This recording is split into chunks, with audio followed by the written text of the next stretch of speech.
Hey, hi, everybody. Welcome to Phil and Dave's Excellent Adventures. Just Dave here. Today I'm talking about the movie Poor Things. This is going to be a spoiler review, so if you are concerned about spoilers, I would suggest go and watch the movie first before you watch this review.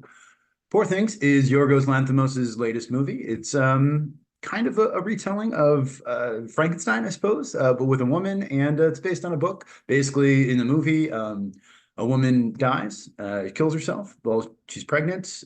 A doctor finds her, takes the baby out of her stomach, and takes the brain out of the baby and puts it into her head. Okay, yeah. So the movie is very weird. It's very odd. It's kind of a fantasy. It's clearly not meant to be realistic in a lot of ways. But as far as what I liked about it, overall the cast was great. Emma Stone as Bella Baxter, or Victoria was also her name. She's amazing in this. She's always a good actress, but this is probably, I would say, one of her better performances, one of the best performances she's ever done. She's great. She's playing, sort of a woman who is a child who then kind of comes into her own adulthood and everything, and she does a great job with it. Mark Ruffalo is very funny as Duncan Wedderburn, the sort of rakish kind of dude. He's great. Willem Dafoe, always good, and he looks crazy in this. They've got this crazy like makeup on him, and he looks like Frankenstein's monster or something. It's great, but he's awesome. He's always good. He's doing a weird accent that's like vaguely German, maybe sometimes, but not. I don't know, but he's always good. Ramy Youssef, I'm not familiar with him, but he was good as Max. I like Christopher Abbott. He's always good. I loved him in Catch 22 and everything I've seen him in since then. On the Count of Three, everything else, he's always good. He's got that movie that I want to see with what's her name? I'll talk about it later. But yeah, Kathryn Hunter, she was good. Jerrod Carmichael, always good. And Margaret Qualley, she doesn't do much in this, but she's always good. And she's the girl that's in that movie with Christopher Abbott I want to watch. I can't remember what it's called. But anyway, they're all good. Overall cast, amazing in this. And not a bad note at all. Kathryn Hunter, I kind of went over her quick. She's great. I love her character. When he wants to like throw her off the boat, she's like, okay. It's so funny. The score is weird but good. It's Jerskin Fendrix. It's his first film score. He's associated with the music scene around Brixton, I guess. He plays in the Windmill and he's in some bands. Cool. All right. He also wrote a performance for a play. Whatever. I don't know. It was good but weird, like very kind of atonal and just a bunch of kind of crazy noises and stuff. Cinematography was great. Robbie Ryan was the person who did it. They did Philomena, Slow West, The Favorite, which they won the Oscar for. Same director here, Yorgos Lanthimos. Set design in this is amazing. Straight up, probably the best set design I've ever seen. It's crazy because most of the beginning of the movie takes place in Willem Dafoe's character's house, and I'm like looking at it going like this house is crazy, and I'm like this can't be a real house. They must have built this for the movie. They must have. I think. I mean, if that is a real house, I want to go see it because that's a crazy house. But then the movie keeps going, and then they're on a boat, and again like the set design on that is extraordinary. And I'm sure they just used a real boat, or maybe they didn't. I don't even know. I don't even know. They're in Paris for a while. There's like a brothel that they have to do, and it just all looks so cool and so interesting and so crazy. There's also like weird stuff like floating ships that are on like cable lines and stuff because this is some kind of weird steampunk kind of Victorian fantasy thing, but it's just amazing. The set design, extraordinary. Costume design, also very good. Holly Waddington was the name of the woman who did it. Yeah, cool. Bella, I think her name's Bella, right? She wears a lot of kind of puffy shoulder kind of things and stuff. Look cool. I like it. I think a lot of the clothing that Bella's character wears too kind of reflects who she is and like where she is on her journey to kind of adulthood or whatever. Good stuff there. Defoe's makeup is amazing. Yeah, it's this craggy, broken, kind of weird looking, kind of like I said, Frankenstein's monster kind of face thing they've got him going on. It looks great, even in black and white and in color as well. That's awesome. The world building, like I said, just all of the weird, crazy, fantastical stuff going on. The experiments and the like medical devices that they have. The fact that Defoe like has to burp bubbles because his dad like removed his salivary glands or something like that. It's crazy. It's weird, and I love it. It's insane. It's very, very, very funny. Very funny. Just stuff like when he tries to throw her off the ship, and she's like, okay, and then her friend's like, nah, all right. He just kind of steps out of the way. He's like, she seems okay with it.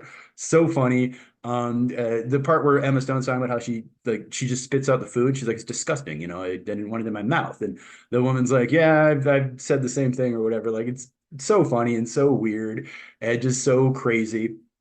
I think everyone in the theater was just like, it's such a weird movie. And I really think the movie has some pretty strong feminist themes. I might be wrong. I don't know much about feminism. I'm not really a feminist, I don't think. I don't know if guys can be feminists, but my mom is, and my aunt was. So yeah, I like it. And for me, I personally think the movie has some pretty good feminist themes. I would say much better than something like Barbie, which is supposed to be this big feminist movie, but it's just really a commercial for a toy.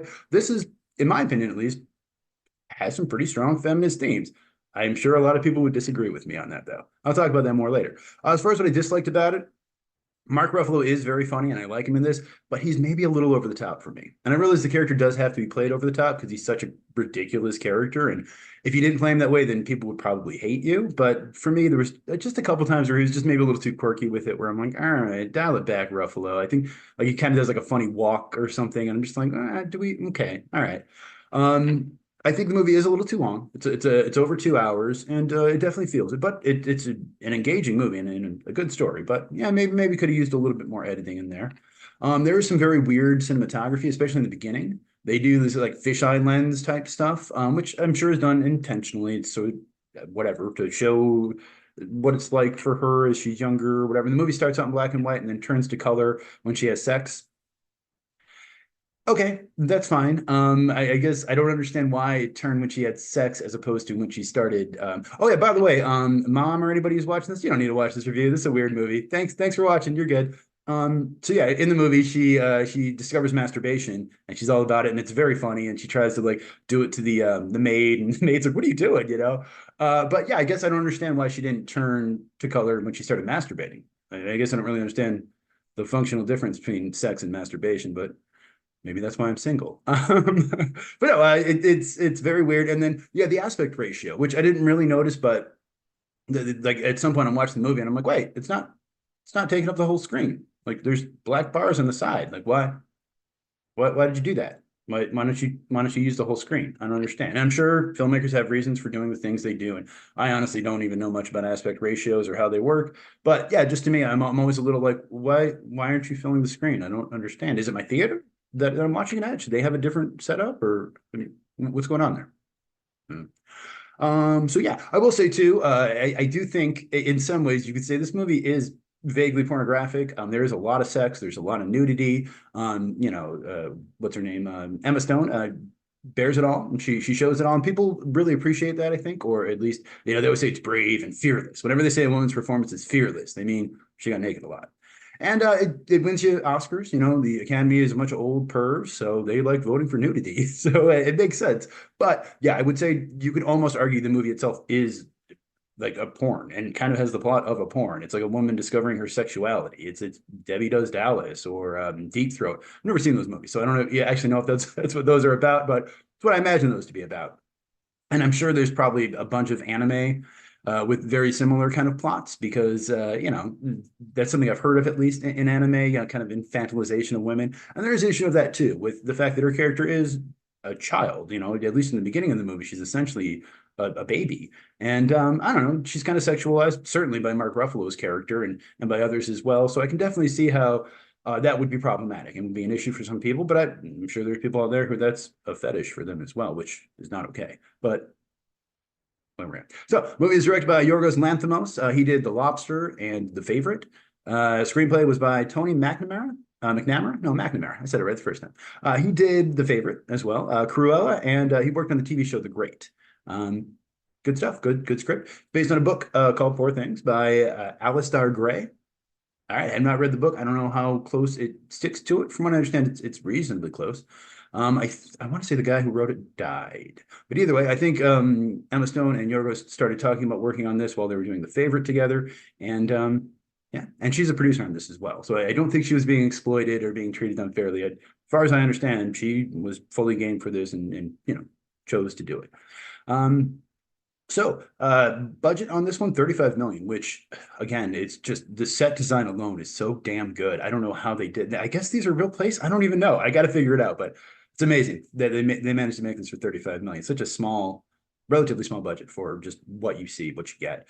Box office made about $6 million, so it didn't make a lot of money. Maybe it'll make up some later in streaming or something. I'm not sure, but Yeah, but this isn't the kind of movie that was made to make a lot of money, and especially, it's 2.5 hours long. There's a lot of nudity. There's a lot of sex. It's very, very weird. The old ladies next to me were having a tough time with this one. It was pretty funny. Older than me, I mean to say. And Rotten Tomatoes on this one, 93% versus 81%. So most people seem to like it, but I can definitely see this being something critics like a little bit more than your average moviegoer. It premiered at the Venice Film Festival in September. It won the Golden Lion. Good for that. It's been nominated for 7 Golden Globes, including Best Motion Picture, Musical, or Comedy. Um, According to the cinematographer, they used Robbie Ryan. They used Francis Ford Coppola's Bram Stoker's Dracula movie as a reference for basically the overall look of the movie, and the one that they kind of referred to the most. And yeah, and I did have one question about the movie because the whole movie's crazy. I don't want to go over the whole plot here, but toward the end of the movie, she finally gets back with her betrothed and is about to marry him, but then her original husband comes back and she runs off with him. That's Christopher Abbott's character. And then they decide to, at this point, also, Willem Dafoe is dying. So they're like, oh, okay, I'm like, cool. They're going to take Willem Dafoe's brain and put it inside that dude's body. That makes sense, right? So then Willem Dafoe can live and he can be this guy. No, they just let Willem Dafoe die and they put a goat's brain in that guy's body. Why? I don't know, but okay, that's good. I don't know if it was a deliberate like subversion or what they were doing there, but okay, that's what it is. Yeah, and I think the best part of this movie, what made me really enjoy it, is when I sat there, there was two women, older women, sitting next to me, and they were there before me, and my initial thought was like, I don't think they know what they are in for. And the entire movie, they're just like, oh my God, this is so weird. What's happening? Like, what's going on? Why is it? And it was so funny at the end. They're like, that was weird. Did you like it? And I'm like, yeah, I liked it, but I kind of knew what to expect. And they're like, it was so funny. They wanted to see Wonka, I guess, but it was sold out. So they ended up seeing this instead. So that's just funny to me. The idea of like, oh, hey, let's go see Wonka. I heard that's good. Oh, it's sold out. Oh, I like Emma Stone. Let's see that movie instead. Hilarious. So good. So yes, it is very weird. It's a very weird movie. I don't think it's for most people. I think most people would probably dislike it or at least just have a hard time with it. But for me, I love weird. I love weird, perverted, crazy, creepy stuff. So I really love this movie. I think my only issue is maybe a little too long and Ruffalo's acting was at times just a little too much for me. But I'm gonna give it a 9 out of 10. I thought it was great. A really good movie. I really, really enjoyed it, and it stuck with me. It's something that I'm still thinking about, and I love to tell my friends about. And they're like, "You're making this up. This isn't real." I'm like, "No, it's real. I swear." So yeah, it's great. I loved it. But if you saw the movie, let me know what you thought of it down in the comments below. Thank you so much for watching. Hope you have a great night, and I will see you here again next week.